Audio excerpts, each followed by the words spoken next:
Kumari's institution, this college. क्योंकि हम लोग, आपने जो अभी पिछले 4 दिन में बहुत अच्छी तरह से समझा होगा कि हम सभी कौन हैं? ह्यूमन बीइंग्स हैं। Do you all agree? जीवात्माएं हैं। हमको जो मेडिकल कॉलेज में ज्ञान दिया जाता है वो खाली जीव विज्ञान होता है, the study about the human body. इस शरीर के विषय में हमको वहां पर ज्ञान पढ़ाया जाता है।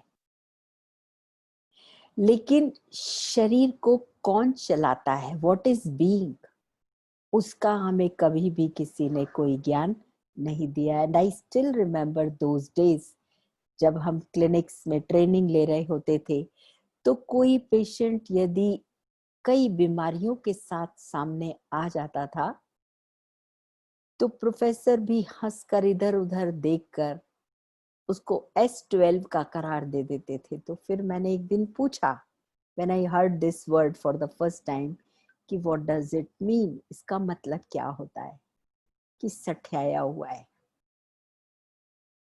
तब मन बड़ा ये सोचता था कि एक व्यक्ति इतनी सारी प्रॉब्लम्स, डॉक्टर मुझे सिर में भी दर्द होता है, डॉक्टर मुझे पेट में भी दर्द होता है, मेरी गर्दन दुखती है, जलन होती है, multiple problems.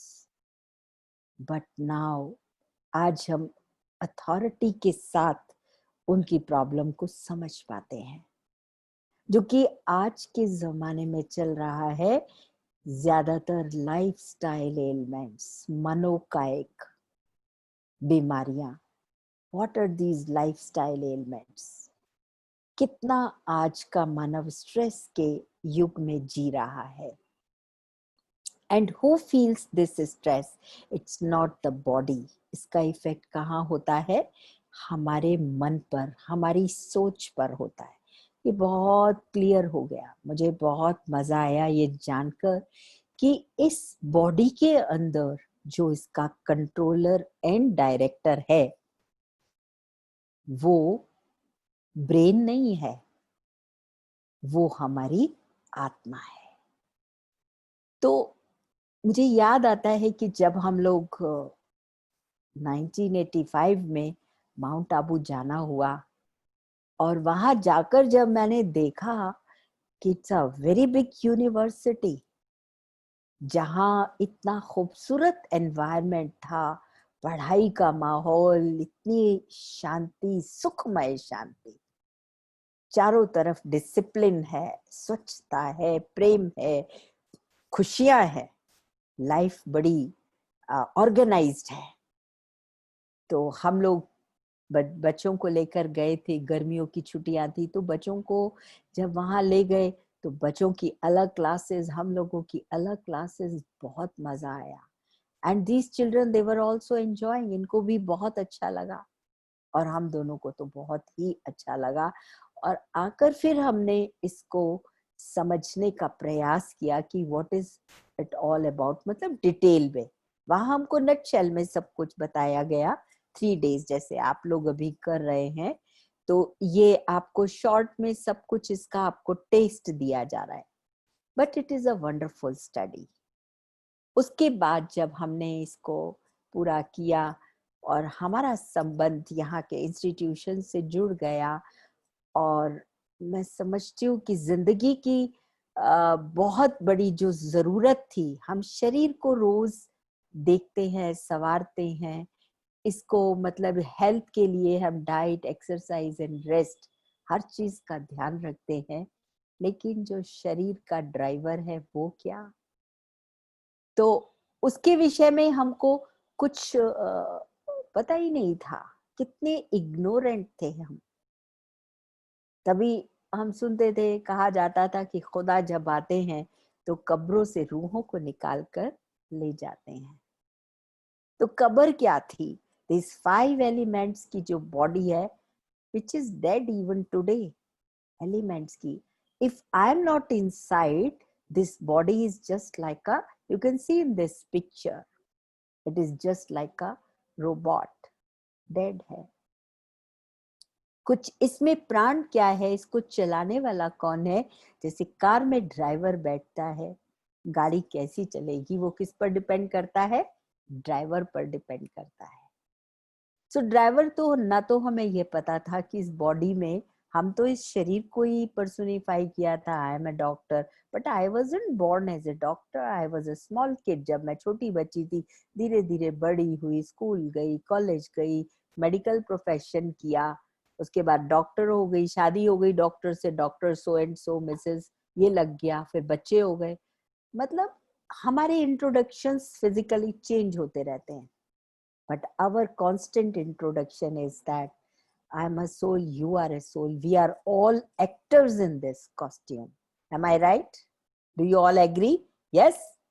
Raise your hands. Yes? Yes or no? Yes? Yes.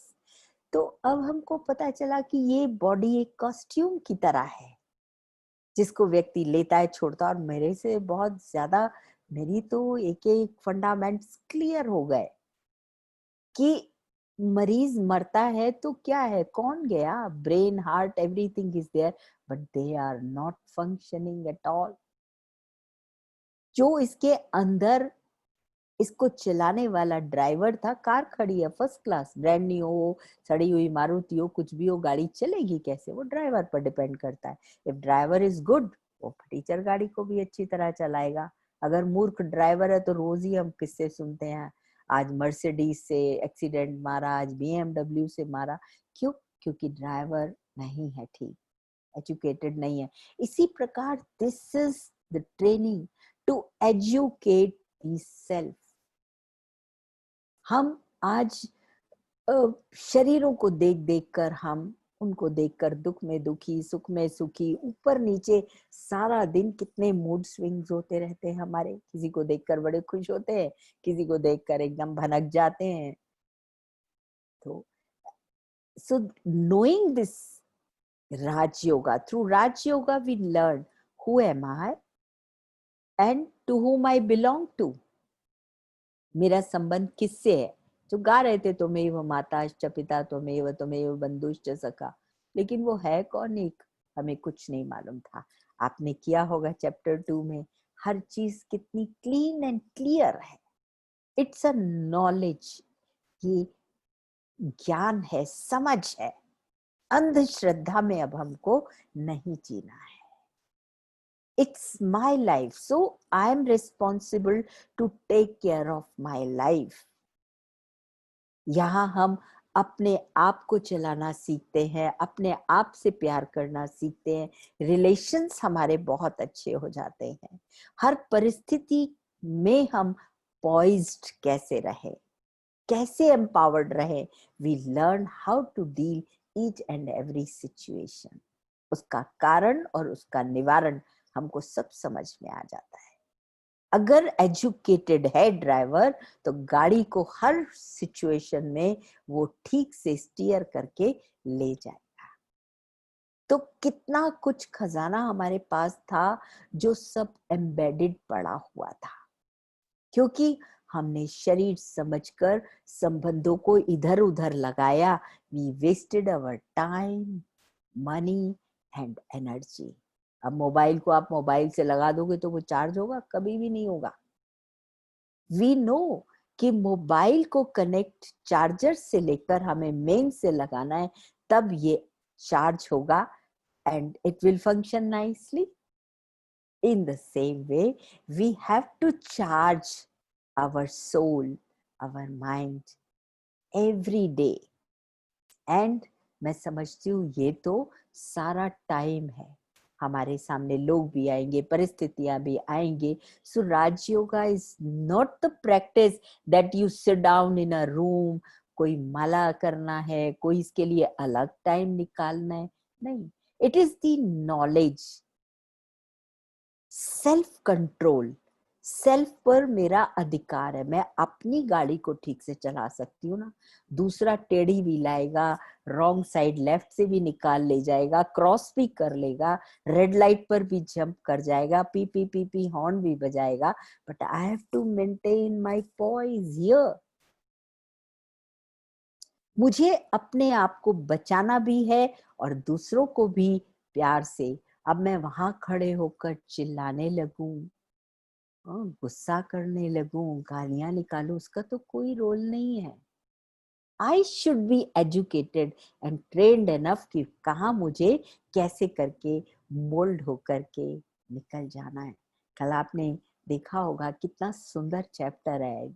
It's so close to my heart that we become so powerful, जिसकी आज भी मंदिरों में कितनी पूजा हो रही है, लेकिन पूजा से हमें कुछ मिला? We never got those powers. हाँ, कुछ कुछ फायदा हो जाता है, कोई परिस्थिति चली जाती है, लेकिन am I empowered? But here I know where I have to change myself. Transformation करना है मुझे। उसके लिए मुझे कहीं बाहर निकलकर जंगलों में जाने की जरूरत नहीं, घर बार छोड़ने की जरूरत नहीं, लेकिन it is just an education जहां मुझे कहाँ ज्ञान मुझे हेल्प करता है। आई नो कोई आ रहा है, चिल्ला रहा है, बोल रहा है। अब मुझे पता है कि इस आत्मा को, ये दुखी आत्मा है, गुस्से में चिल्ला रही है, कहीं से कुछ हुआ होगा, मेरे से कोई इसका अकाउंट है या वट एवर इट इज। तो उस समय मैं चिल्लाऊं तो मेरी भी एनर्जी खराब, उसकी भी। But how I have to deal that person? I have to give good vibrations. I have a self control. I transform myself and I can transform the other person and the situation is completely changed. नहीं तो वही झगड़ा हो जाए, वही एक के बाद एक अखाड़ा बन जाएगा। I think you all agree with this. Yes? Yes. तो ये जो चीजें हैं, अपने आप को ट्रांसफॉर्म करना, लोगों की मनोवृत्तियों को ट्रांसफॉर्म कर लेना, रिलेशनशिप्स बड़े कॉर्डियल बना लेना, सिचुएशंस को बदलकर ठीक कर लेना। क्योंकि हर परिस्थिति आई है जाने के लिए, हम उसको दिनों दिन होल्ड रखते हैं। बहुत सुंदर, मैं एक वो देख रही थी, बड़ी अच्छी सी छोटी सी वीडियो थी, 1.5 मिनट्स की, जिसमें बड़ा सुंदर बड़ा मैसेज दे गई कि मेरे पास 83,400 रुपए है, अगर 10 रुपए कोई मेरे ले जाए तो मैं क्या करूं? 10 रुपए के लिए भागूंगी या उनको बचाकर और उसके आगे मैं निकलूंगी? होता क्या है, हम वो नहीं देखते जो मेरे पास है, जो निकल गया उसको बचाने के लिए भागते हैं उसके पीछे, और क्या होता है, हम उनको भी खो बैठते हैं, वो भी कोई छीन के हमसे ले जाएगा। इन द सेम वे मेरी जिंदगी में प्रॉब्लम्स आएंगी। बात तो 5-10 सेकंड की है, किसी से हो गई बात, हाँ, हम उसको सारा दिन घंटों में, घंटों के साथ साथ दिनों दिन, सालों साल अपने मन में रख लेते, घर कर देते। बात हुई, खत्म किया, वहीं से sorry and forgive others, forgive and forget. That's what God does. We get and we forget, God gives and forgives. We learn this technique by this Raj Yoga meditation, जो हमें बहुत सुखी और अच्छा जीवन बनाती है। May it be your home front, may it be your working place, hospital place, may it be your patients, may it be your relationships, social life, whatever it is. I feel everywhere you go and you enjoy, और बड़ी safety से आप अपनी गाड़ी, अपनी भी खुशियां maintain करते हैं, जहां भी जाते हैं वहां भी खुशियों का संसार लेकर जाते हैं और बना कर आते हैं। Today only in the morning we were counselling a couple. छोटी छोटी बातों पर कितनी बड़ी बीमारियां हम लेकर बैठते हैं, जिसका कोई कारण नहीं पता चलता, but very much we know what is going inside my mind. So thanks है उस भगवान का जिसको हम बच्चों पर तरस आया, हमारी खातिर वो इस दुनिया में, हाँ, पराई तन में, पराई दुनिया में अपने घर से नीचे उतर करके आया। You have seen these three worlds. This is the corporeal world where we all actors are. यही दुनिया स्वर्ग थी जो आज नर्क बनी है। इसी दुनिया को फिर से नई दुनिया स्वर्ग बनाना है। कौन बनाएगा? जिसने खराब किया है। हमारे अंदर जब बुराइयां आ गई, हम गिरने शुरू हो गए, ये दुनिया दुखी हो गई। If I go back to my olden times, my childhood, तब इतना सब नहीं था जितना आज हो गया है। You you will all agree. कितने अनसेफ हो गए हैं, कितनी बुराइयां, आज तो सड़कों पर भी रोड रेज उतर आया है। तो हमें पता चला कि भगवान यहाँ नहीं है, उसको आना पड़ता है। कब? जब संसार गिर जाता है, बुराइयों का घर हो जाता है। यदा यदा ही धर्मस्य ग्लानिर, कौन से धर्म की ग्लानि हुई? आत्मा के सातों बातें जो आपने फर्स्ट चैप्टर में की, ना तो समझ रही, ज्ञान से अज्ञानी हो गए। तो रोज बुलाते हैं, नैनी इनको राह दिखा प्रभु। अंधे तो नहीं है, लेकिन ज्ञान का नेत्र हमारा बंद हो चुका है। उसको हम आवाज लगाते हैं कि आओ हमें बताओ।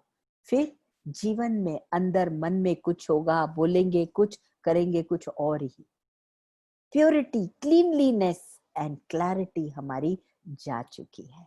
वो पवित्रता हमारे जीवन से चली गई, सुख शांति चला गया, आपसी प्रेम चला गया। तब हम उसको कहते हैं पार ब्रह्म परमेश्वर, तुम सबके स्वामी। इसका मतलब वो यहाँ नहीं है। What is Brahmalok? You can see this top most, जहाँ ये उल्टा झाड़ दिखाया है, गोल्डन रेड लाइट है, वो हम सबका घर है। हम कहते हैं ना, ऊपर वाला जाने। कभी मंदिर में भी होंगे तभी नहीं कहेंगे ये मूर्ति जाने, कहते हैं ऊपर वाला जाने। इसका मतलब वो यहाँ नहीं है। So you have learned all these things कि भगवान वहां का रहने वाला है, हम भी उस घर के रहवासी थे। कहते ना, पाप की दुनिया से कहीं दूर ले चल। तो भगवान को आना पड़ता है इस पाप की दुनिया को फिर से पुण्य की दुनिया, खुशहाल दुनिया, सुखदायी दुनिया, सतो प्रधान दुनिया, देवलोक बनाने के लिए। तभी कहते हैं नर से नारायण किए। तो this university has an aim and object, जहां हमारी डिविनिटी खो गई है। कैसे हम बातें करते हैं, देवी देवताओं की पूजा तो करते हैं, लेकिन क्या वो दिव्य गुण मेरे अंदर है? हम उनके वंशज है ना, जिनकी पूजा कर रहे हैं। हम लोग क्राइस्ट की पूजा करते हैं, अपने आप को क्रिश्चियंस कहलाते हैं, हम अपने आप को देवता कहलाते हैं। हम उनकी पूजा करते हैं, उनको याद करते हैं, लेकिन न जानते हैं, न उन जैसी चलन हमारे जीवन में आ पाती है। सो वी अंडरस्टैंड कि दिस वर्ल्ड क्या से क्या हो गया है। अब हम चेंज होंगे, हमारे अंदर डिविनिटी आएगी, मानव सुधरेगा तो सारा जग सुधर जाएगा। आपने वो सुना होगा ना कि एक बच्चा बहुत शरारती था, तो अपने उसके डैडी काम कर रहे थे, तो डैडी ने मतलब उसको टालने के लिए वो काम नहीं करने दे रहा था, तो उसके पिता ने उसको एक नक्शा दे दिया, वो जिगसॉ पजल वाला ना, उसको डिसमेंटल करके वर्ल्ड मैप उसको दे दिया कि जा बेटा इसको ऑर्गेनाइज करके ले आ। The child was very intelligent, तो उसने उसको मैप को फटाफट जोड़ के ले आया। वो वैसे तो वर्ल्ड मैप जोड़ना वाज अ हरक्यूलियन टास्क, बस उसने मिनट सेकंड्स में कर दिया। क्यों? क्योंकि उसने उसके पीछे देखा था कि उसके पीछे एक मनुष्य का, मैन का फोटो बना हुआ था। तो मैन बनाना तो बहुत इजी है ना, उसने फटाफट उस जिगसॉ पजल में वो मैन को बना करके जोड़ दिया। आज हमारी भी यही हालत है।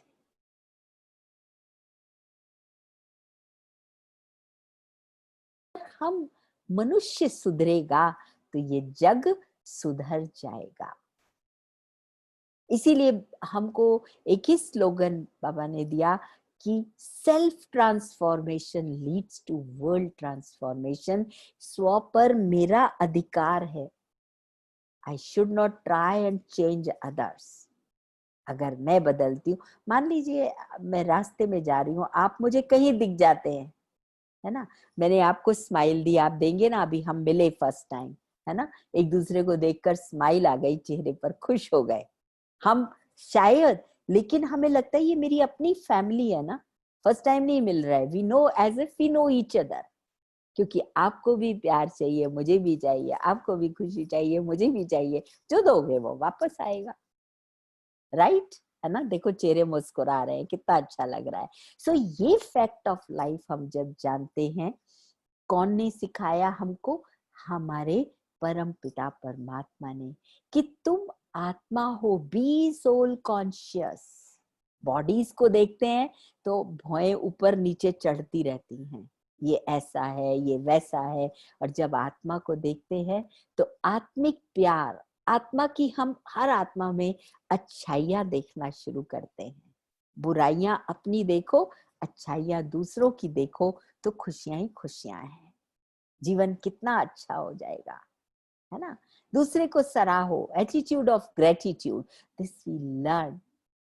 सो we have learned all these things कि हम उस घर से, परम धाम से नीचे आए हैं। This is a stage, world drama यहाँ चल रहा है और अब इस ड्रामा का अंतिम समय आ रहा है। चारों तरफ लड़ाई झगड़ा मचा हुआ है।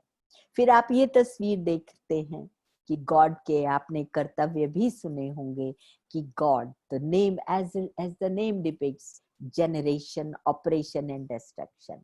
स्थापना, विनाश और पालना, 3 कर्तव्य हैं भगवान के। स्थापना नई दुनिया की कराते हैं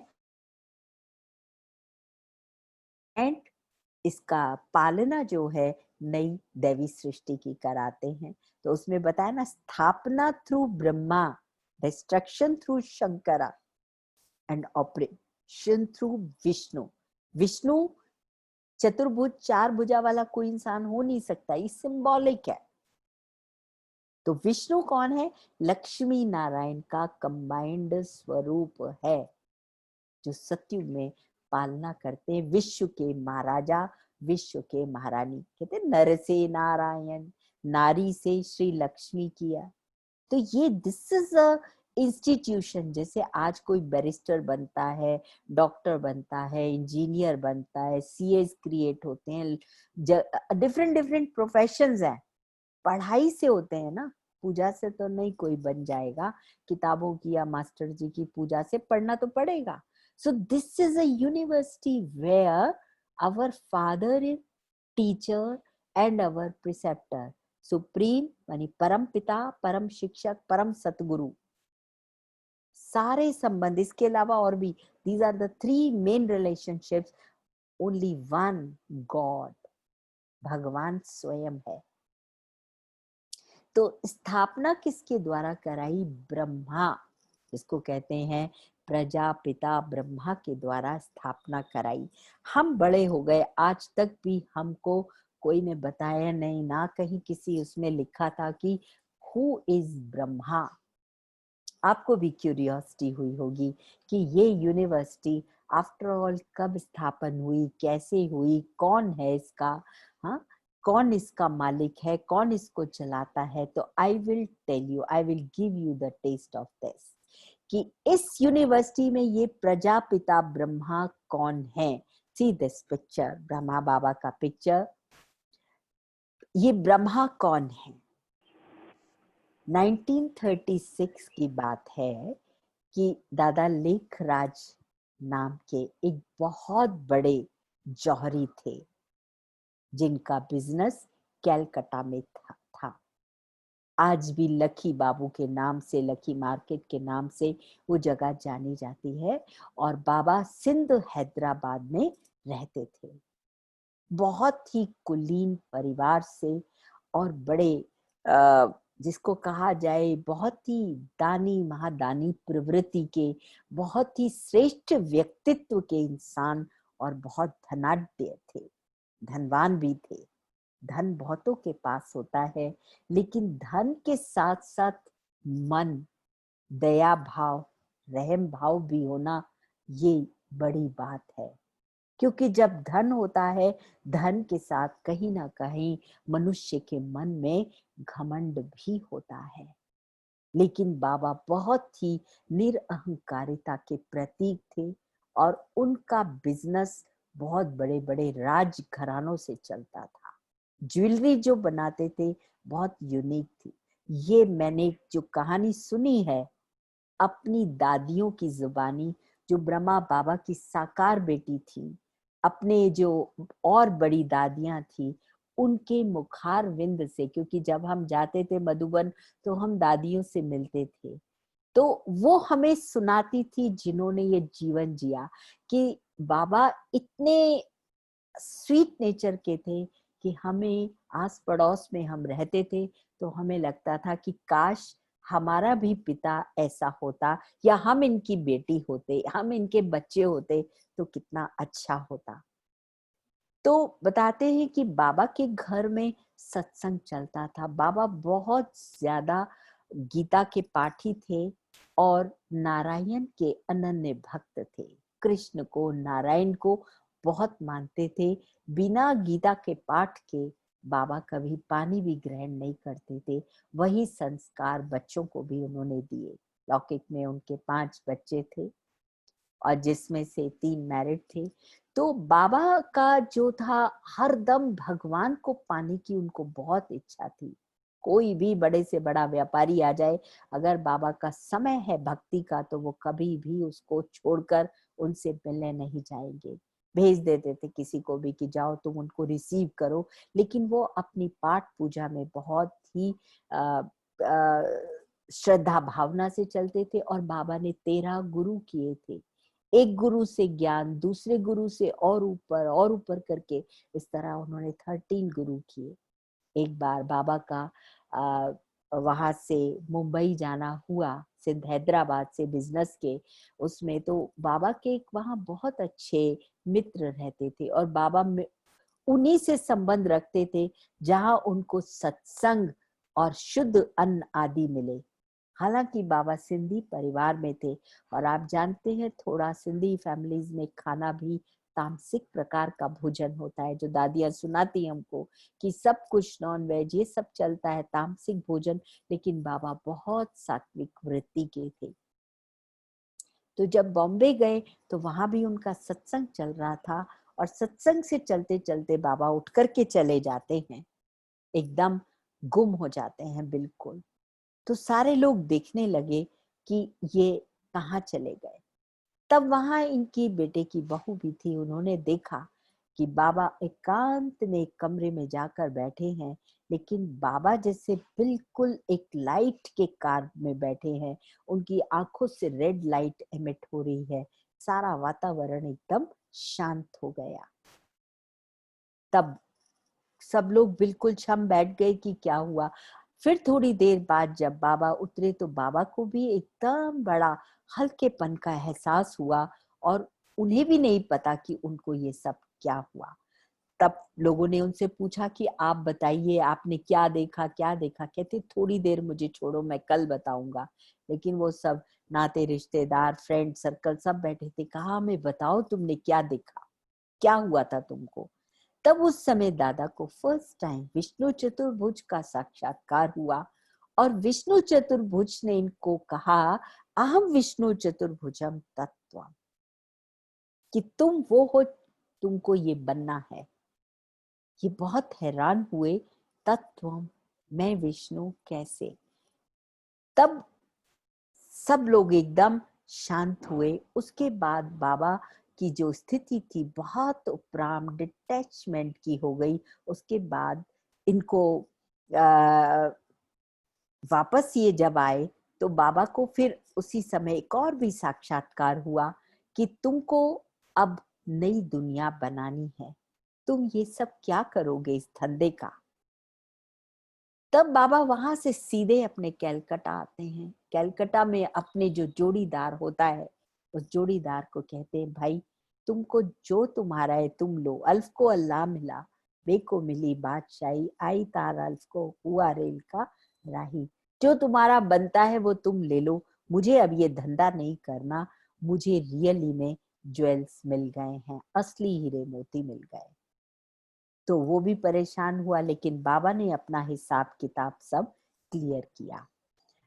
ये जब अपने घर आते हैं तो वहां पर सिंध हैदराबाद में, तब दादियां बताती हैं कि हमें तब पता चला बाबा जब वापस आते हैं कि बाबा जब सत्संग करते हैं, ओम की ध्वनि चलती है तो लोग बैठे बैठे ट्रांस में चले जाते हैं और बिल्कुल गुम हो जाते हैं। किसी को कृष्ण का, किसी को ब्रह्मा का साक्षात्कार होने लगता है। और वहां पर सबको ये पता चला कि ओम मंडली में जो जाएगा उसको साक्षात्कार होगा। इस तरह ये अलौकिक यात्रा शुरू होती है, वहां साक्षात्कार होने लगते हैं और बाबा का जीवन थोड़ा परिवर्तन होने लगा। बाबा ने कहा मैं इसको और गहन रूप से अनुभव करूंगा, तो ये बनारस अपने फ्रेंड के पास जाते हैं। बनारस जाते हैं, वो भी बड़े सात्विक प्रवृत्ति के थे और भक्ति पूजा में उनका बहुत ध्यान था। तो जब बाबा वहां उनके यहाँ गए तो बड़े शांत एकांत में घर वालों को भी लगा कि बाबा कुछ वो बाबा नहीं है, क्योंकि इनकी जो पत्नी थी यशोदा माँ, तो जब वो इनको देखती कहती कभी देखती हूँ तो बाबा बाबा ही नहीं दिखाई देता, कुछ अलग रूप है। कभी कृष्ण आके खड़ा हो जाता है मेरे साथ में, कभी एक फरिश्ते रूप में ये दिखाई देते हैं। ऐसे ही बच्चों को भी होने लगा। तो बनारस में जब बाबा गए तो बाबा सोए हुए थे, तब इनको आवाज आती है कि लखी उठो उठो उठो, तुमको उठो, चलो यहाँ से नई दुनिया बनानी है। तो बाबा उठकर कमरे से बाहर जाते हैं। बाहर एक पेड़ था, पेड़ के नीचे तपस्या में बैठ जाते हैं। तब तपस्या में जब बाबा बैठे थे, तब बाबा ने बहुत जबरदस्त साक्षात्कार किए, जिसमें उन्होंने देखा कि इस पुरानी दुनिया का विनाश नजदीक है। नेचुरल कैलेमिटीज हो रही हैं, सिविल वॉर्स हो रही हैं, प्राकृतिक आपदाएं बड़े फुल फोर्स पर हैं और ऊपर से अग्नि वर्षा हो रही है। तो बाबा एकदम, बाबा की आंखें बंद थी और बाबा जोर जोर से कह रहे थे बस करो प्रभु, बस करो प्रभु, इतनी जबरदस्त विनाश लीला मैं और नहीं सहन कर सकता, आप बस कीजिए। तो अंदर आवाज जाती है तो लोग उठकर बाहर आके देखते हैं, वहां तो कुछ भी नहीं है, बाबा की आंखें बंद हैं और कुछ इनके मुंह से शब्द निकल रहे हैं। तब बाद में बाबा होश में आते हैं, तब जब ट्रांस से नीचे उतरते हैं, तब वो एकदम देखते हैं तो लोग भी उनके सामने खड़े हैं, पर बाबा को पता नहीं ये क्यों खड़े हैं, क्या हुआ, मैंने तो कुछ नहीं ऐसा किया। लेकिन ये सब भगवान इनको दिखा रहा था, प्रिपेयर कर रहा था। फिर बाबा वापस आकर अपना सब कुछ समेटते हैं और ये सत्संग ओम की ध्वनि का वहां पर चलता रहता है, जिसमें लोग ट्रांस में जाते हैं और एक के बाद एक ऐसे सत्संग में आने वाले आस पड़ोस के लोग बढ़ते चले जाते हैं और ये सत्संग काफी बड़ा विशाल रूप ले लेता है। अब इस सत्संग में जो आने वाले थे, उनका जो खान पान रहन सहन बहुत शुद्ध पवित्र हो जाता है। और जब ये जैसे जैसे सत्संग बढ़ता है, इनके जीवन में ये धारणाएं आने लगती हैं। काफी लोग इकट्ठे हो गए थे, तब लोगों को लगा कि जो यहाँ जा रहा है वो ट्रांस में चला जाता है, तो हमें भी जाकर देखना चाहिए। इस तरह से बहुत अच्छे अच्छे जो आदि रतन हमारी दादियां थी, मातेश्वरी जगदम्बा थी, वो सब धीरे धीरे सत्संग में आने लगे। फिर लोगों ने अपने बच्चियों पर इस सत्संग में आने पर रोक लगाना शुरू किया कि इस सत्संग में तुमको नहीं जाना है। जब जीवन धारणा मूर्त की तरफ चलने लगा, तब उसके बाद बाबा को मतलब मैसेजेस आए कि बाबा आप वहां से कुछ समय के लिए हमारे पास कराची आ जाइए। तब वहां पर बहुत लोगों ने अपोजिशन शुरू किया। हालांकि बाबा का जीवन बहुत बहुत मान्य जीवन था, समाज में बहुत ही ये एक बहुत ऊंचे व्यक्तित्व के रूप से जाने जाते थे। उस समय राज घरानों में बाबा का परिवार ये बिजनेस चलता था। दादी निर्मल शांता जो इनकी लौकिक पुत्री थी, वो सुनाया करती थी हमको कि बाबा जो ज्वेलरी बनाते थे बहुत मार्के की ज्वेलरी होती थी और वो ज्वेलरी वो हमको पहना करके ले जाया करते थे महलों में। तो वैसे महलों में रानियों से मिलने की सबको इजाजत नहीं होती, चूंकि बाबा का इतना ऊंचा व्यक्तित्व था।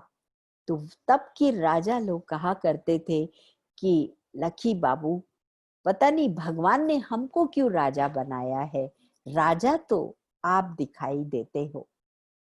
क्योंकि बाबा जब उनके घर में कोई शादी विवाह हो, बेटी की कुछ हो, तो बाबा बहुत सुंदर सुंदर ज्वेलरी गिफ्ट में उनको दिया करते थे। घर में भी अगर सर्वेंट्स वगैरह आ जाए, कोई भी हो, तो सोना चांदी, हाथ से सोना रुपया ऐसे मुट्ठी भर कर देना। बच्चे भी और बाबा भी सब महादानी प्रवृत्ति के थे। तो दादी सुनाती है कि वो हम ज्वेलरी जब पहन कर जाते थे तो रानियां देखकर उसको बहुत खुश होती थी और वो कहती थी कि हमको ऐसी ज्वेलरी चाहिए। तो बाबा बच्चे जब घर आते तो बाबा बड़े प्यार से कहते थे कि बच्ची अब ये तो पुराना हो गया, इसको तुम उतारो, हाँ तो हम तुमको नया बना के देंगे। और वो ज्वेलरी बाबा की इस तरह चली जाती थी, फिर नए सैंपल्स बनते थे। तो दादियां बताती थी कि ये त्याग भावना हमारे अंदर बचपन से ही थी। कई बार लोग पढ़ाते भी थे कि देखो तुम्हारा पापा तुम्हारी सब ज्वेलरी उतार लेता है, बाबा ये करता है। तो कहते थे नहीं, वो हमको नई नई बनवा के देता है ना हमारा बाबा, वो लेता नहीं है लेकिन हमको और नया पहनने मिलता है। इसी इसमें जो लंदन की महारानी जब आती थी तो वो भी बाबा के पास ज्वेलरी गढ़वाने के लिए बाबा को ही याद करती थी। तो उसमें दादी ने बताया कि बाबा ने ऐसे 3 क्लिप्स बनाए थे बकल्स, जो कि म्यूजिकल थे। तो कहते वो एक इंग्लैंड की रानी ने ले जाकर रखा। तो कहते जब ब्रह्मा कुमारी हम बनी तो हम भी इंग्लैंड गए, तो वहां जाकर हमने रानी से मिलने की इच्छा की। और जब उनको बताया गया कि ऐसे ऐसे कलकत्ते वाले उनकी दादा की बेटी आपसे मिलने आई है, तो मुझे अंदर जाने के लिए रानी ने एकदम बुलाया और बहुत प्यार से गले लगकर वो मुझसे मिली और बहुत खातिर तवाजा करने लगी, पर हमें तो लेना नहीं था। तो उन्होंने फिर मेरे लिए स्पेशल जूस और ये सब बनवाया, तो वो उनके वहां पर वो सब रखा था। तो इस तरह बाबा का जीवन, महलों में उनको बुलाया एक बार, बाबा को पूरे सपरिवार सम्मान सहित बुलाया और ये बता रही थी दादी कि हम लोग थोड़े किसी कारणवश डिले हो गए, लेकिन उस राजा ने अपनी पूरी महफिल तब तक रोक कर रखी जब तक कि हम महल में नहीं पहुंच गए। इतने सम्मान से, यानी इस उसमें भी बाबा का बहुत बहुत सम्मान था। उसके बाद बताते हैं कि जब ये शुरू हुआ सत्संग, फिर ये लोग कराची में लोग थे, कहने लगे कि बाबा आप कुछ दिन के लिए, वहां भी इनके मित्र संबंधी थे, कि आप हमारे पास आ जाइए। तो फिर बाबा वहां से कराची चले गए। कराची में जाकर के फिर बच्चों को बाबा ने बहुत ही, जो बच्चे बालिग थे, सबको कहा कि अपने घर से पत्र लो, तभी तुम इस सत्संग में आ सकते हो। तो वो बच्चियां अपने घर से सहर्ष पत्र लिखवा कर लाई। तब वो लोग बच्चे वहां से सिंध हैदराबाद से कराची में शिफ्ट हुए और कराची में फिर ये सत्संग बड़े उससे चलने लगा। लेकिन कराची में जो सत्संग था, 350-400 बच्चों की भट्टी थी जहां योग साधना चली। तो वहां 12-13 वर्ष इन्होंने की। उससे पहले सिंध हैदराबाद में इस तरह इन बच्चों ने तब ये तपस्या और तप किया। लेकिन बाबा ने इनको, जो भी बाबा का धन था, जो भी बाबा की लौकिक अलौकिक संपत्ति चल अचल थी, वो सब यज्ञ में 5 बहनों का ट्रस्ट बनाकर समर्पित कर दिया। उसके बाद बाबा ने उस धन को कभी हाथ नहीं लगाया और इन बच्चों की पालना, एक स्कूल, बोर्डिंग स्कूल खोल दिया। बाबा ने कहा ये बच्चे कल का भविष्य है, तो क्यों नहीं ये पढ़ाई इन बच्चों को पढ़ाई जाए ताकि नए भारत का निर्माण हो सके। तो वहां ये बहुत सुचारू रूप से हर प्रकार की कला, हर प्रकार के गुण इन बच्चों में भरे गए और बाबा इन बच्चों को सुबह से लेकर रात्रि तक इनका बहुत सुंदर टाइम टेबल होता था।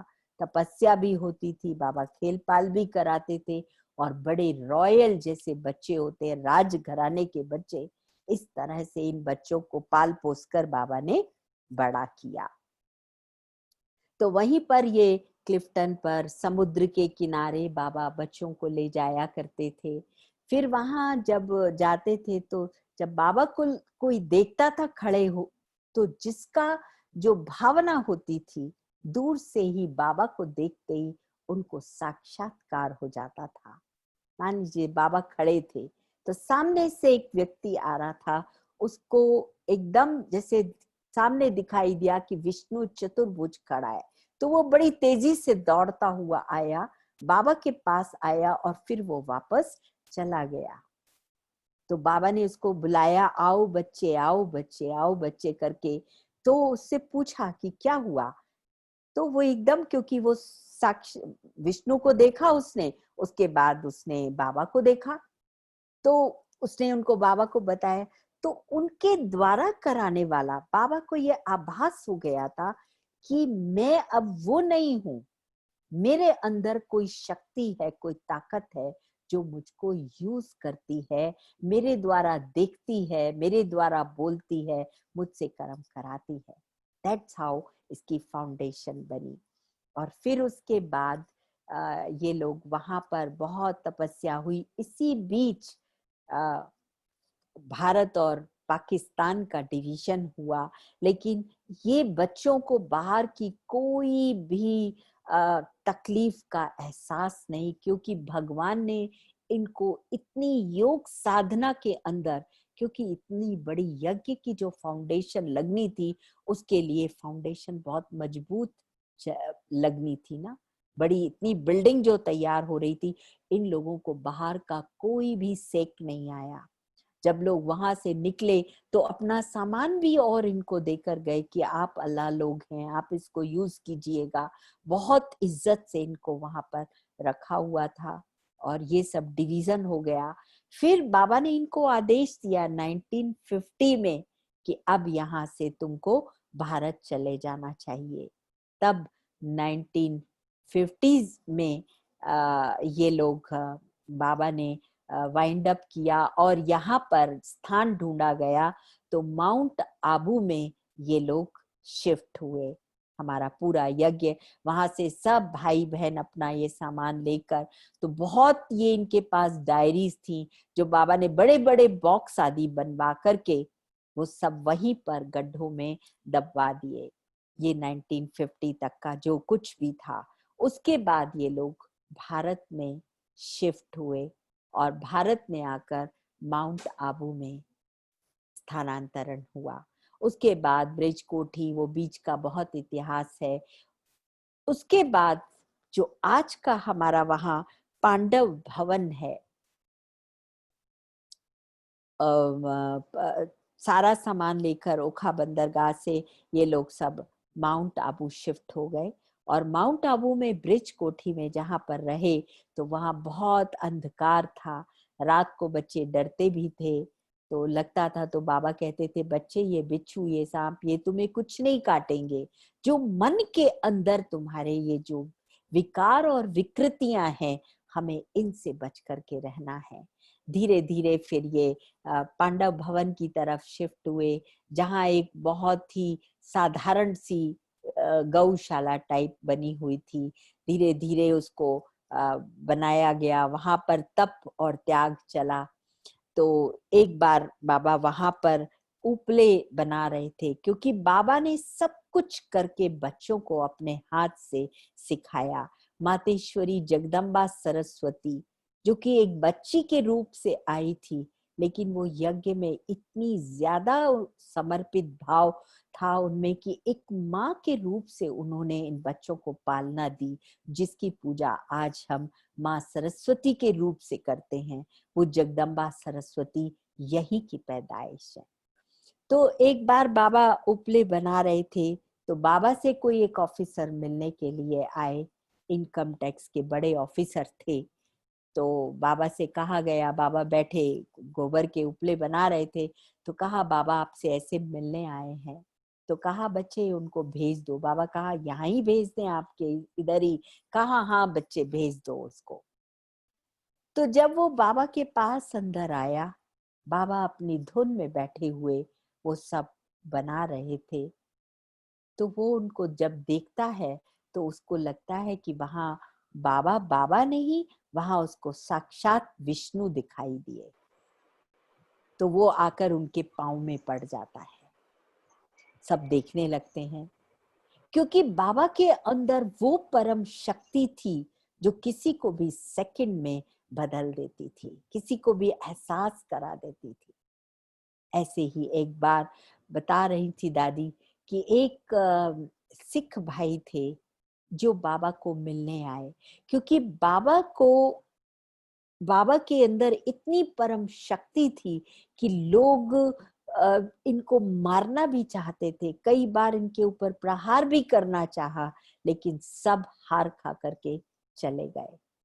तब उसमें दिखाते हैं कि एक सिख भाई आया, कहा हमें आपके बाबा से मिलना है। तो बच्चियां अंदर गईं, कहा बाबा आपसे कोई भाई ऐसे मिलने चाहते हैं। तो कहा, बाबा ने कहा कि बच्ची आने दो ना। तो जब वो अंदर आए तो बाबा ने कहा, आओ बच्चे, आओ बच्चे, आओ बच्चे, आकर उसको बड़े प्यार से आह्वान किया और अपने पास संदली पर उसको बिठा लिया। जैसे वो भाई आया था तो उसने देखा कि वहां साक्षात गुरु नानक देव जी बैठे हैं। ये लीला करने वाला ऊपर वाला परमात्मा था, जिसको हम जादूगर रत्नागर भी कहते हैं। तो उसने जब देखा कि साक्षात यहाँ गुरु नानक देव जी बैठे हैं, तो वो उनके पैरों में लेट गया और बाद में रो रो कर कहने लगा बाबा को कि बाबा मैं तो कितना पापी हूं, मैं क्या करने आया था, और मुझे तो साक्षात गुरु नानक देव जी दिखाई दे गए। और वो धन्य धन्य होकर वहां से चला गया। कहाँ वो, तो ये जो लीला जो सारी हुई, ये साक्षात इसी धरती पर कैसे स्थापना का कार्य चला, कैसे परिवर्तन का कार्य चला, एक साधारण बच्चों के अंदर, मनुष्यों के अंदर दिव्य गुण धारण कराना। तो इस पढ़ाई में हमारे 4 सब्जेक्ट्स हैं। ज्ञान जो आप अब ले रहे हैं, मैं कौन हूं, मेरा कौन है, याद, बाबा की याद, योग, क्योंकि जब तक हम किसी को जानते नहीं हैं तो हमारा, आज ही जैसे वो भाई मिलने आए, कहते ध्यान नहीं लगता। मैंने कहा ध्यान उधर जाता है, याद उसकी आती है, मन उसमें लगता है जिसका हमें परिचय हो, जिसके साथ हमारा संबंध हो, जिससे हमारा स्नेह हो, जिससे हमें प्राप्ति हो। अब हम ध्यान किस में लगाएंगे, किसको ध्यान लगाना है, कहाँ जाना है, हमें कुछ भी पता नहीं है, तो हमारा मन लगेगा ही कैसे। अब ये इंटेलेक्चुअल ज्ञान है, राजयोगा मेडिटेशन है, जहां हम सब कुछ जानते हैं। जब जानते हैं तो हमें सहज ही याद आएगी ना। तो इस तरह से ये यहाँ पर सारा का सारा ट्रेनिंग का कार्य चलता है, और धीरे धीरे ये बढ़ते बढ़ते छोटा सा पांडव भवन, जहां धीरे धीरे ट्रेनिंग सेंटर बन गया, इतना बड़ा विशाल बनता गया, धीरे धीरे बनते बनते। और ऐसा नहीं है, जब यहाँ आए तब बैगरी पार्ट शुरू हुआ, क्योंकि धन संपत्ति जो बाबा के पास लौकिक थी वो तो समाप्त हो गई, उसका और कोई जरिया नहीं था धन का। तो एक बार की बात है, दिन के 11 बजे हुए थे, तो अंदर से भंडारी आती है, बाबा को कहती, बाबा आज भोजन क्या बनेगा, यज्ञ में कुछ पैसा नहीं है, कहाँ से अन्न आएगा। कहते यज्ञ तो उस ऊपर वाले का है, उस भंडारी का है, भंडारा उसका, भंडारी उसकी, बच्चे उसके, वो उनको खिलाएगा। तब कहते हैं उसी समय एक पोस्टमैन आता है और वो 300 रुपए का मनी ऑर्डर देकर जाता है। तब बाबा उसको बुलाते हैं, सामान बाजार से आता है और टाइम पर बच्चों को भोजन सर्व हो जाता है। ये लीला किसकी थी, ये उस भगवान की लीला थी। दिखाते ना द्रौपदी का चावल, एक चावल, कि भंडारा भरपूर है, भंडारी भरपूर है, कोई भी भूखा यहाँ नहीं रहेगा। वो साक्षात लीलाएं देखी हैं। और अगर मैं भी आपको अनुभव सुनाऊं कि जब से हम इस यज्ञ में आए, इससे जुड़े, तब से मैं देख रही हूं कि स्थान बढ़ते चले जा रहे हैं, बनते हैं वो भी छोटे पड़ जाते हैं, बच्चों की संख्या बढ़ती चली जा रही है। आज देश विदेश में हजारों सेंटर्स हमारे खुल गए, वर्ल्ड के कोने कोने में, जहां कोई नहीं पहुंच सका वहां ब्रह्मा कुमारीज सेंटर्स खुले हुए हैं।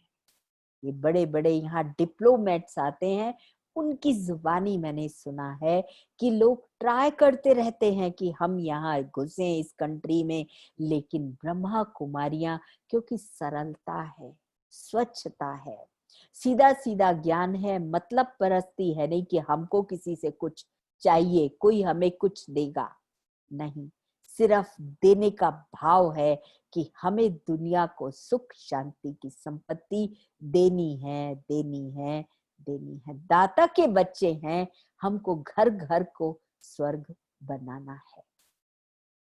उस भाव को लेकर के चलते हैं तो जगह जगह आप देखिए जंगल में मंगल होता गया।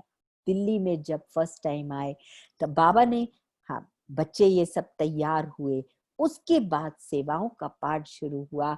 बाबा ने इन बच्चियों को बाहर ये निकले, लोगों के इनविटेशन पर जाना शुरू हुआ। दिल्ली में यहाँ निगम बोध घाट पर दादियों ने क्या गजब तपस्या की है। यहाँ पर बताते हैं वो जो पहलवान लोग थे, उनकी कुश्ती का मुकाबला होना था, वो लोग भी देखकर हैरान हो गए कि ये दिन रात दो बहनें यहाँ तपस्या करती हैं, इनको कोई डर नहीं लगता। तो उन्होंने कहा अगर ये सच्ची देवियां होंगी तो हमारी जो कुश्ती है उसमें हम जीतेंगे, और ऐसा ही हुआ, वो जीत गए। तो जब जीत गए तो वो भर के खूब सारे वो कहा आपकी हम क्या सेवा करें, लेट गए आके साक्षात प्रणाम किया साष्टांग कि हम हमको साक्षात देवियों का दर्शन हुआ, अब बताइए हम आपकी क्या सेवा करें, आप यहाँ भूखे प्यासे रहते हैं। ऐसे ऐसे करके फिर यहाँ के गौरी शंकर के मंदिर में सेवाएं शुरू हुई। प्रॉब्लम्स तो बहुत आई, लेकिन कहते हैं ना कि अगर रास्ता खूबसूरत हो तो पूछो ये किस मंजिल की तरफ जाता है, लेकिन मंजिल अगर खूबसूरत है तो निकल पड़िए रास्ते की परवाह किए बिगर। और ऐसा ही हमने देखा कि कितने परीक्षाओं के अंबार आए, लेकिन ये सब पार करते करते आज यज्ञ कहां से कहां पहुंच गया है। आप देखेंगे कि ब्रह्मा कुमारी जो इंस्टीट्यूशन है, कहा 1937 में शुरू हुआ, जिसका की हेड क्वार्टर आज माउंट आबू में है, लेकिन विदेशों के लिए लंदन में है। International headquarter for the whole world it is at Mount Abu. फिर हमारा पूरे वर्ल्ड में नेटवर्क है, पूरे वर्ल्ड में यही पढ़ाई पढ़ने के लिए लोग दूर दूर से, उनको नहीं देखना भारत का लाल किला, दिल्ली का लाल किला, उसका ताजमहल, ये वो कोई नहीं उनको, लेकिन वो सिर्फ आते हैं बाबा का घर देखने। हमारे सामने कितनी सुंदर सुंदर देश विदेश के लोग आते हैं और इस जीवन पद्धति को सहर्ष स्वीकार करते हैं। फिर ये जो यहाँ पर भिन्न भिन्न प्रकार के कोर्सेज चलते हैं, वैल्यू बेस्ड लाइफ सिस्टम, और अभी तो ये डिप्लोमा एंड डिग्री कोर्सेज हमारे साउथ इंडिया के यूनिवर्सिटी से स्टार्ट हो गए हैं। ये हर कोई इस एजुकेशन को बहुत सराहता है। फिर ये हमारा जो ब्रह्मा कुमारीज का ऑर्गेनाइजेशन का यूनाइटेड नेशन के साथ यूएनओ में, वहां पर भी 3 मिनट के मेडिटेशन के साथ कार्यक्रम शुरू होता है। वहां भी इतनी सुंदर सेवाएं हुई यूनेस्को के साथ, इकोसॉक के साथ, एज एन एनजीओ हम लोगों का कंसल्टेटिव स्टेटस है। पीस अवार्ड्स कितने मिल चुके हैं, डिग्रीज दादियों को डॉक्टरेट की कितनी पीस अवार्ड्स मिल चुके हैं। This is the unique university in the world, जहां पर की कोई कौड़ी खर्चा कुछ नहीं है। और कोई डोमिसाइल की जरूरत नहीं। हर एज के छोटा बड़ा, कोई सेक्स का डिस्क्रिमिनेशन नहीं, कोई भाषा का डिस्क्रिमिनेशन नहीं, कोई नेशनैलिटी का डिस्क्रिमिनेशन नहीं है। और आज ये अपनी ऊंचाइयों तक पहुंच गया है। आज के भी इस समय में आप जानते हैं, जबकि इतना सब स्ट्रेस में जी रहे हैं, कोविड का अटैक आया, लेकिन हम लोगों को पता है कि हमें अपनी मन की स्थिति से हम किसी परिस्थिति को भी बड़ी सुगमता से पार कर सकते हैं। बाहरी परिस्थितियां चाहे कितना भी टर्मोइल हो, लेकिन मेरा मन शांत और शीतल रहना चाहिए। अगर मन एम्पावर्ड है, मन दुरुस्त है, तो बाहर की परिस्थितियां सब शांत हो जाएंगी, सेटल हो जाएंगी। हेलो, सब सुन रहे हैं? जी सभी जी सब सुन रहे हैं। हाँ जी। तो इस तरह से मैं देखती हूँ कि आज ये सभी की जरूरत बन गया है। हमारे पास कितने भरपूर खजाने हैं। ये तो भंडार है इस यूनिवर्सिटी को। आप ये जो देख रहे हैं पिक्चर, ये बहुत बड़ा हमारा आबू रोड पर हॉल है, जो 20,000 की कैपेसिटी का हॉल है, जहां एक ही समय पर 20 से 25,000 लोग बैठते हैं विदाउट एनी पिलर्स। ये अपने ही लोगों में के द्वारा बनाया गया है। यहाँ पर एक ही समय पर खाना, हजारों लोगों का खाना बनता है। आप जाकर देखेंगे, मतलब हैरान हो जाएंगे, सारा का सारा कितना हाइजीनिक वे से सोलर सिस्टम से ये सारी कारोबार चलती है। वर्ल्ड का जो टॉप मोस्ट सोलर प्लांट है वो यहीं आबू रोड पर है, शांतिवन में। तो मतलब ये भगवान की लीला, भगवान का कार्य चल रहा है। और आपने ये अनुभव भी किया होगा कि हमने इतने बरस भक्ति की, कितनी ही किताबें, पुस्तकें, गीता, रामायण, ना जाने क्या क्या, वेद, शास्त्र, उपनिषद, मैं खुद अपना अनुभव, I have all experience before coming to this gyan. Daily पढ़ना, ये सब कुछ चलता था, सत्संगों में जाना चलता था, मगर कोई नहीं बताया कि तुम हो कौन, तुम कहाँ से आए हो, कहाँ जाना है। This was the biggest question. अभी आप बहुत सुंदर, आपका कल का जो चैप्टर है, what is this life journey, the journey of life, वो कल आप समझेंगे।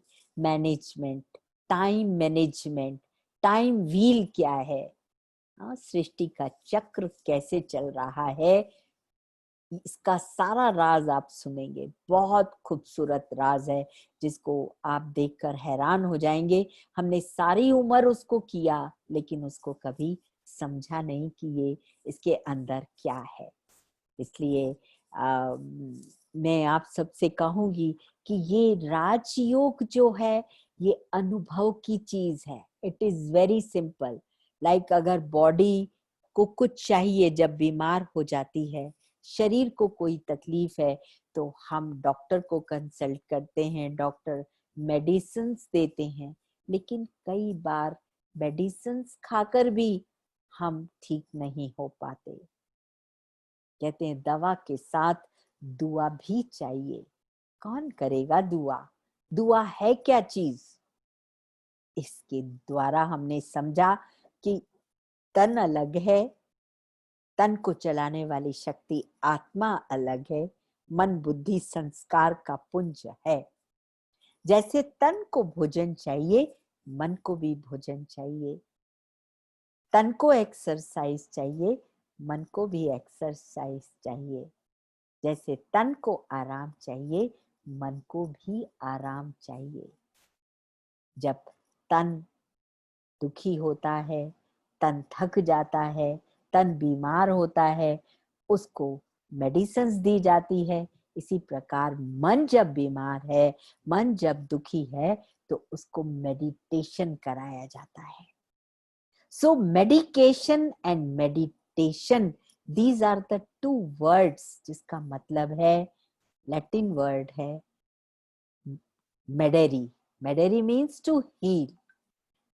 तन को हम दवाइयों से हील करते हैं और मन को हील करते हैं श्रेष्ठ सकारात्मक शक्तिशाली चिंतन के द्वारा. Pure powerful and positive thoughts वो कहाँ से मिलेंगी? So for that we have to connect with the Supreme. So let us have the taste of meditation, right? कुछ पल के लिए बैठेंगे, अपने अंतर में जाइए, बाहर से डिटैच करें अपने आप को. Go within. See yourself. इस शरीर को चलाने वाले मैं चैतन्य शक्ति आत्मा हूँ. The sparkling point of light and might. कितना खूबसूरत स्वरूप है मेरा. In the center of the forehead.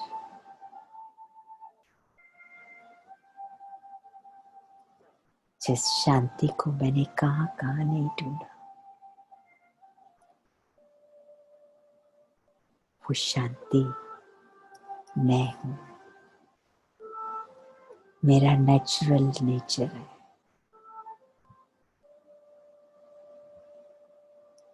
I am peace. Feel it.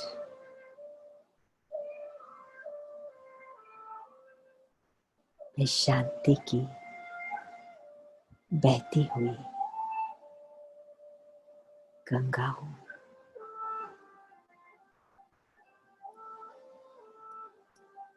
जिस प्यार के लिए मैंने दूसरों में कामना रखी, भगवान को पुकारा,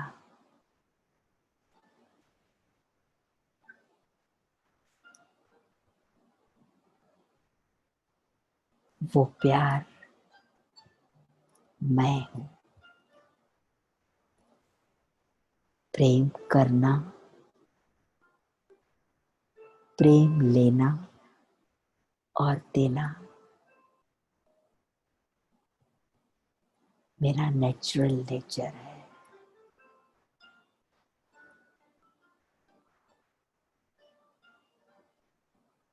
प्यार की सरिता हूँ.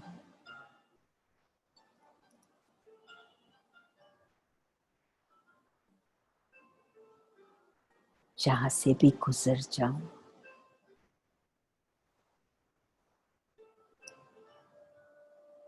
उसी स्थान को प्यार से भरपूर बना दो.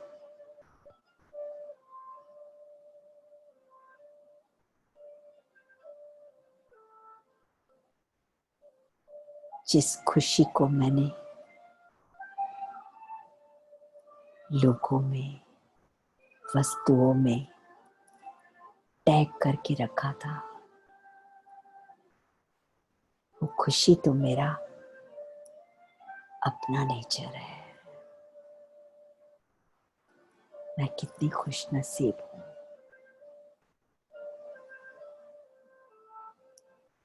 यहाँ से चलो अपने घर परम धाम पहुंच गए सभी.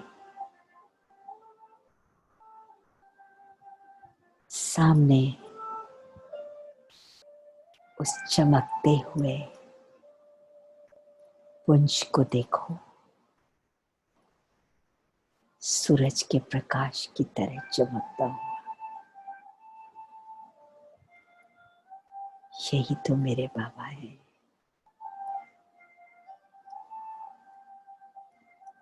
बैठ जाओ उनकी छत्र छाया के नीचे.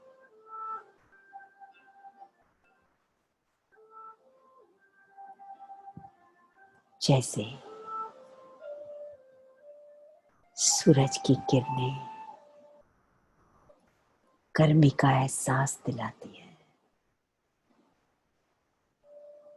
बिन मांगे प्रकाश देती है।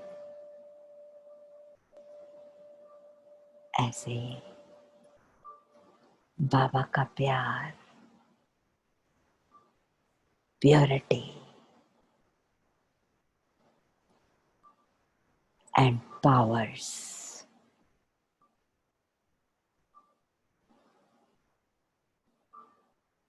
मुझे एम्पावर कर रही है।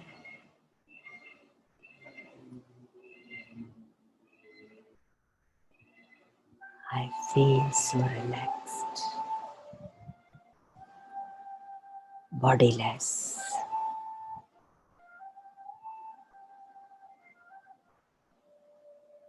and I feel so empowered.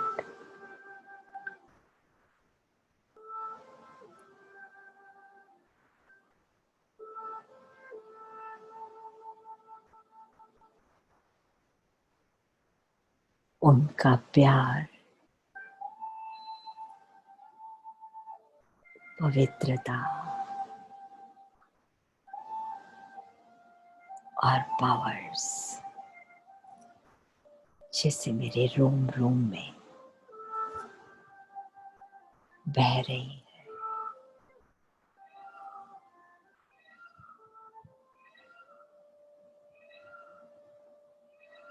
मैं कितनी भाग्यवान हूँ। स्वयं भगवान ने मुझे चुना है। दुनिया की करोड़ों आत्माओं में से उनकी नजर मुझ पर पड़ी है।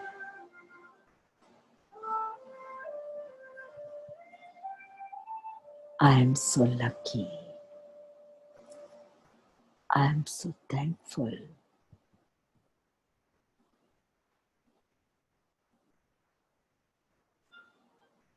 I have no words to pay my gratitude to Baba, my sweetest Father. You are so loving and caring.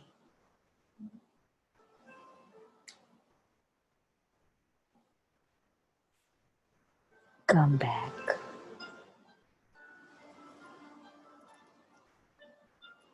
Come back. Om Shanti. Shanti. Shanti.